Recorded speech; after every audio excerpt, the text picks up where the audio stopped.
नमस्कार दोस्तों।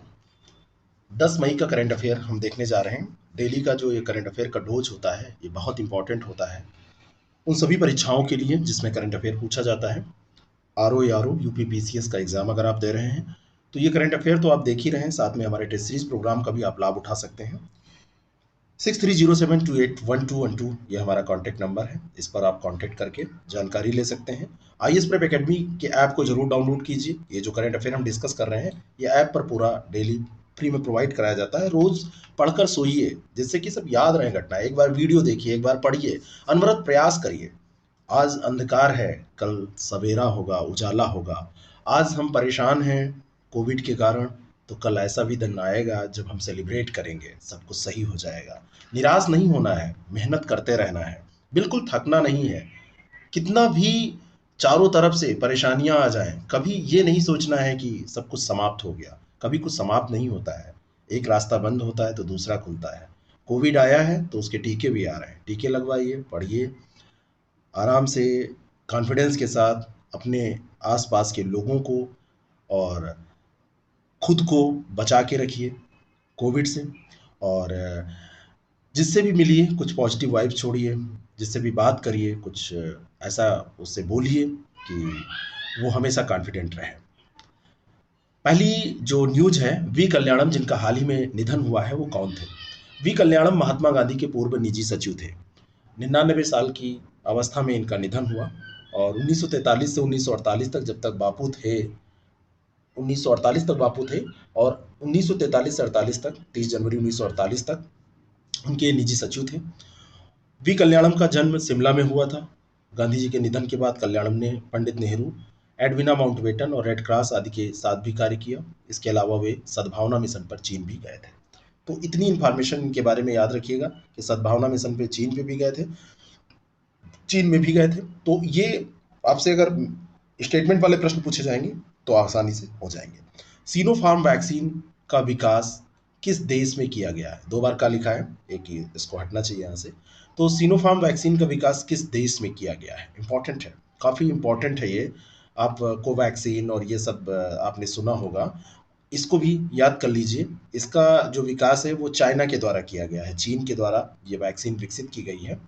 और विश्व स्वास्थ्य संगठन ने ये सिनोफार्म जो वैक्सीन है, कोविड-19 वैक्सीन, इसको आपातकालीन उपयोग के लिए मंजूरी प्रदान कर दी है, सूचीबद्ध कर दिया है कि अगर ज़रूरत पड़ेगी तो पूरे विश्व में इसका उपयोग आपातकाल में किया जाएगा। बाकी अभी इसका उपयोग नहीं किया जा रहा था। सिनोफार्म जो है ये विश्व स्वास्थ्य संगठन का समर्थन प्राप्त करने वाली ऐसी पहली वैक्सीन बन गई है जो गैर पश्चिमी देशों में विकसित की गई है।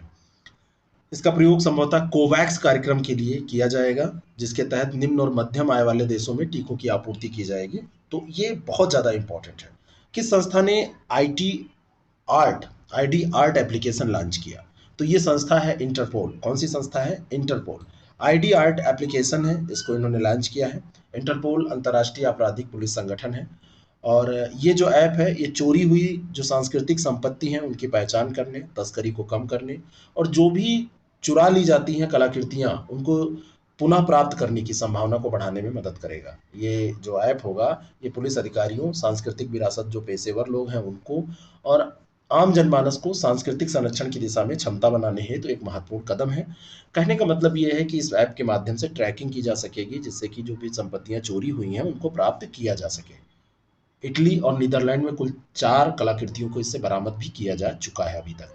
विश्व में सर्वाधिक विदेशी मुद्रा भंडार वाले देशों की सूची में भारत का स्थान क्या है? 30 अप्रैल 2021 को जो सप्ताह समाप्त हुआ है उसके आधार पर भारत का स्थान है चौथा। फॉरेक्स रिजर्व भी इसको कहते हैं, आरक्षित निधियों का भंडार भी कहा जाता है। और भुगतान संतुलन में विदेशी मुद्रा भंडारों को सम्मिलित करें अगर, तो मतलब इसको आरक्षित परिसंपत्तियों के नाम से जिनको जाना जाता है, चाहे इस नाम से आपसे पूछा जाए या किसी नाम से पूछा जाए, आप इसको याद रखेंगे कि भारत का विश्व में चौथा स्थान है। ठीक है। और इसमें ये जो परिसंपत्तियां हैं ये पूंजी खाते की परिसंपत्तियां होती हैं, और ये किसी देश की अंतर्राष्ट्रीय निवेश स्थिति कि महत्वपूर्ण पार्ट्स होती हैं, महत्वपूर्ण भाग होती हैं, और इनमें केवल विदेशी रुपये, विदेशी बैंकों की जमाओं, विदेशी ट्रेजरी बिल, अल्पकालिक अथवा दीर्घकालिक सरकारी परिसंपत्तियों को शामिल किया जाना चाहिए। परंतु इसमें विशेष आहरण अधिकारों, सोने के भंडारों और अंतर्राष्ट्रीय मुद्रा कोष की भंडारों स्थितियों को भी शामिल किया जाता है। तो ये किसको किसको शामिल किया जाता है, अगर ये प्रश्न पूछा जाए तो ये लाइन पूरा याद रखिएगा कि इसको भी इसमें शामिल किया जाता है। सर्वोच्च न्यायालय के अनुसार कौन सामाजिक और आर्थिक रूप से पिछड़े समुदाय की घोषणा करने में निर्णय लेता है?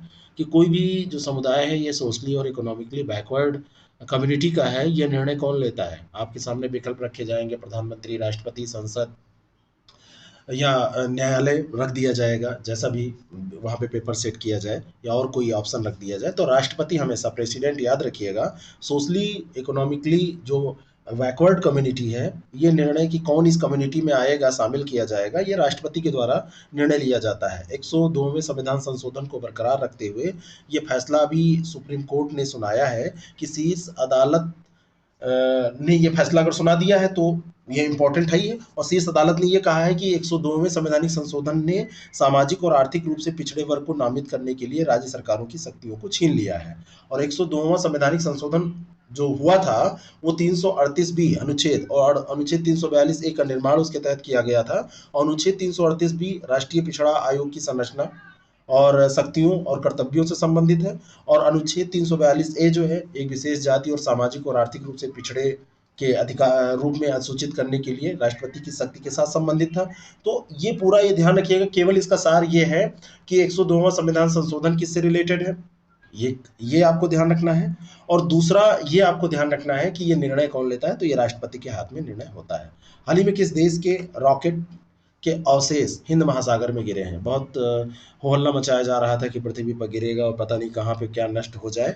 वही वाला ये रॉकेट है। 28 अप्रैल 2021 को लॉन्ग मार्च 5B जो रॉकेट था वो लॉन्च किया गया था चाइना के द्वारा, और चीन के स्पेस स्टेशन तिनहाने जो है वहाँ से ये कोर मॉड्यूल को लेकर गया था। और फिर हुआ क्या था कि कक्षा में प्रवेश करने के लिए अपने स्वयं के जो इसने प्रणोदन का उपयोग किया था, प्रोपल्सन का उपयोग किया था, तो बाद में ये हुआ क्या, वायुमंडलीय ड्रैग के कारण पहला चरण इसका टूट गया, उसमें क्षरित होना वो प्रारंभ हो गया, क्षय होने लगा, तो ये फिर गिरा।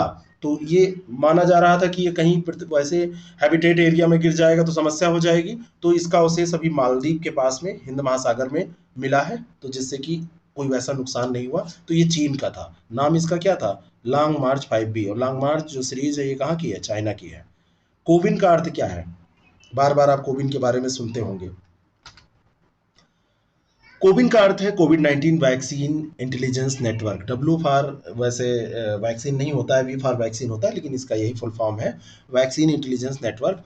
और स्वास्थ्य मंत्रालय ने अभी कोविन सॉफ्टवेयर में 4 अंकों की सुरक्षा कोड को जोड़ा है। आप लोग टीकाकरण के लिए रजिस्ट्रेशन करा चुके होंगे और स्लॉट जब ढूंढने लगते होंगे तो सब फुल ही दिखाता है। 18+ वाला स्टार्ट हो गया है, बहुत सारे लोगों ने लगवाया भी है। तो 4 अंकों का ये सुरक्षा कोड है जो टीकाकरण केंद्र पर यह कोड जब आप देंगे तभी आपको टीका लगेगा। डिजिटल सर्टिफिकेट पर भी इस कोड का उल्लेख होता है। तो ये सब क्यों किया जा रहा है, जिससे कि धोखाधड़ी ना हो, टीकाकरण की जो ऑनलाइन बुकिंग चल रही है वो फेयर हो पाए। तो कोविन जो आप देखेंगे तो कोविन पे ही ये हो रहा है। कोविन यूआरएल अब जब आप डालेंगे covid.gov.in तभी उसी पे हो रहा है, वहीं पे पंजीकरण हो रहा है, रजिस्ट्रेशन हो रहा है। तो टेस्ट मैसेज इसी से जाता है और टीकाकरण का केंद्र जो है जहाँ पर टीकाकरण आपको किया जाना है वो आवंटित हो जाता है।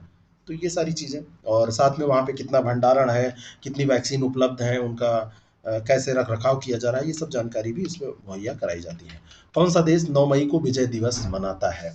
किस देश में मनाया जाता है? तो कौन सा देश है जो मनाता है? तो ये रूस मनाता है। द्वितीय विश्व युद्ध में जर्मन लोगों ने जब आत्मसमर्पण कर लिया था तो रूस ने उसको विजय दिवस के रूप में मनाने का निर्णय लिया। और हर साल 9 मई को रूस द्वितीय विश्व युद्ध की जीत में ये विजय दिवस मनाता है, विक्ट्री डे। और 76वीं वर्षगांठ अभी ये मनाया है 2021 में इसने। कौन सी वर्षगांठ? 76वीं वर्षगांठ इसने मनाया है। सैन्य परेड आयोजित हुआ, ये सब तो होता ही। 1995 से ये सैन्य परेड भी स्टार्ट हुआ था। 1991 में सोवियत संघ के पतन के बाद ही विजय परेड दिवस एक वार्षिक कार्यक्रम बन गया था। इसका पतन हो गया तो इसको वार्षिक कार्यक्रम के रूप में तब्दील कर दिया गया। टैक्सी बॉट क्या है? टैक्सी बॉट जो है ये अभी खबरों में रहा। अभी नई दिल्ली का जो इंदिरा गांधी अंतर्राष्ट्रीय हवाई अड्डा है, तो उसने घोषणा की कि टैक्सी बोट के साथ विमान की सतत टैक्सिंग के 1000 मूवमेंट्स पूरे कर लिए गए हैं। जो टैक्सी बोट है ये एक सेमी रोबोटिक टावरलेस विमान चालन उपकरण है जिसे इजरायल एरोस्पेस इंडस्ट्री द्वारा विकसित किया गया है और ये पायलट द्वारा नियंत्रित किया जाता है और ये टर्मिनल गेट से एक विमान को टेक ऑफ पॉइंट तक ले जाता है ना, और लैंडिंग के बाद गेट तक वापस लाता है। मतलब इसको विमान चालन उपकरण है ये, है ना। टेक ऑफ पॉइंट तक ले जाएगा और फिर उसको गेट तक वापस लाएगा। तो ये 2 लाख लीटर से अधिक विमानन टरबाइन ईंधन से 500 टन कार्बन को बचाने में मदद करता है। इतनी दूर अगर खींच के ले आएगा तो काफी ईंधन बच जाता है, विमान का इंजन स्टार्ट नहीं रखना पड़ता है। बस यही तो टैक्सी बॉट उसी को कहते हैं। विमान को खींच के जब आप एयरपोर्ट पे जाएंगे तो विमान को खींच के आपको ले जाते हुए मिलेंगे कि वो ऐसे खींच के ले जा रहे हैं। जैसे वहां से जहां से इसको टेक ऑफ करना है और जहां पे भी पैसेंजर बैठते हैं तो वहां से उतना उतना दूरी इसके द्वारा तय कर ली जाती है। लॉर्ड्स रेजिडेंस आर्मी LRA, जिसे हाल ही में खबरों में देखा गया, ये क्या है? तो ये है एक विद्रोही समूह। इसका जो प्रभाव क्षेत्र है ये कहाँ कहाँ है, तो ये आपको मिल जाएगा उत्तरी युगांडा, वहां पे जाएंगे तो मिलेंगे ये लोग। दक्षिणी सूडान, मध्य अफ्रीकी गणराज्य और कांगो लोकतांत्रिक गणराज्य सहित अफ्रीकी देशों में ये सक्रिय आपको मिलेंगे। LRA ऐतिहासिक फैसला भी एक हुआ, इसमें अंतर्राष्ट्रीय आपराधिक अदालत ने युगांडा के एक पूर्व मिलिशिया नेता और लॉर्ड्स रेजिडेंस आर्मी के कमांडर को मानवता के खिलाफ युद्ध अपराधों का दोषी पाए जाने के बाद 25 साल की सजा सुना दी। तो LRA इस कारण से चर्चा में आया है। जियांट वुड मॉन, दुनिया में सबसे भारी कीट आमतौर पर किस देश में पाया जाता है? आपको मैं बताना चाहता हूँ कि जो ज्योग्राफी की क्लासें हमारी बंद चल रही थी कल से IAS प्रेप एकेडमी चैनल पर, वो स्टार्ट हो जाएंगी सुबह 6:30 बजे से। 6:30 से 8 तक हम लोग क्लास करेंगे, तो आप लोग उसमें आइए। और ओम पांडे चैनल पर हम रात में 10 से 11 ऑनलाइन रहेंगे, लाइव क्लास रहेंगे।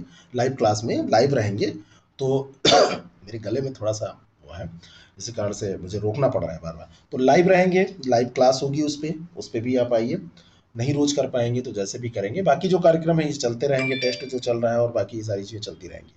तो जियांट वुड मॉन्ट क्या है? ये सबसे भारी कीट है, ये पूछा जा सकता है। आमतौर पर ये ऑस्ट्रेलिया और न्यूजीलैंड में पाया जाता है। इसके पंख ही 23 सेंटीमीटर लंबे हैं, कितना बड़ा है। एंडोक्सिया सिनेरियस इसका वैज्ञानिक नाम है। क्या नाम है इसको? एंडोक्सिया सिनेरियस इसका वैज्ञानिक नाम है। और ये कोसिडो परिवार का है, जिसकी जो फैमिली है वो कोसिडे है। और ये कीट आमतौर पर ऑस्ट्रेलिया और न्यूजीलैंड में पाया जाता है। 25 सेंटीमीटर तक पंख वाला ये विशाल पतंग जैसा ये दिखता है और ऑस्ट्रेलिया की क्वींसलैंड में ये पाया जाता है। कैसा लगा आपको ये एपिसोड? ज़रूर बताएं, लोगों तक शेयर करें और आप सुबह आएँ और लाइव हम लोग डिस्कशन करते हैं। To the point of discussion करेंगे। टाइम अगर कम है तो वैसा ही हम अपने को ढालेंगे। Thank you so much.